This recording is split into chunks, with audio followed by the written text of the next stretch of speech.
কি বলেছেন কি চেষ্টা চেষ্টা হচ্ছে মানে বলেছি যে আমি যদি একটু সাক্ষাৎ করতে পারি কার সাথে মাননীয় চিফ মিনিস্টার মমতা ব্যানার্জির সঙ্গে কি বলবেন সাক্ষাৎ করে কি বলবেন আমি একই কথা বলবো, একটা পিসফুল কোএক্সিস্টেন্সের কথা বলবো, যাতে বাংলাদেশের সংখ্যালঘুরা শান্তিতে থাকতে পারে, সেই কারণে কথা বলবো। এবং যেভাবে বাংলাদেশ থেকে আপনাকে আক্রমণ করা হচ্ছে সেই বিষয়টি কি মুখ্যমন্ত্রীকে জানাবেন না, যে আপনার ছেলের নাগরিকত্ব নিয়ে প্রশ্ন করা হচ্ছে? হ্যাঁ জানাবো, নিশ্চয়ই জানাবো না কেন। আমার এখন কি জানাবো সেটা আমি অ্যাপয়েন্টমেন্ট না দেওয়া পর্যন্ত কিছু বলতে পারছি উনি না। কি আশ্বাস পেলেন? আশা তো করি, এখন না আশা তো হবেই। কি হবে?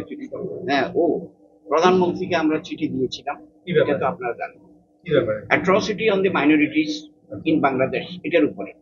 এবং চিঠির রিপ্লাই এখনো পাইনি, তবে দে আর থিঙ্কিং, তারা চিন্তা করছে যে অন্ততপক্ষে protection of the minority is a necessity, এটা প্রয়োজন আছে, সেই জন্য উনি চেষ্টা করবেন। আমাদের বিজেপি, তারপরে কংগ্রেস, সিপিএম, সবার সঙ্গে আমাদের কথা হবে। আমরা পিছিয়ে যাওয়ার জন্য তো চাই না, আমরা চাই শুনানি হোক, কিন্তু আনফোরসিন সার্কামস্ট্যান্সেস থাকে। তো জজ সাহেব ওই দিন ছিল, না থাকলে কি হবে?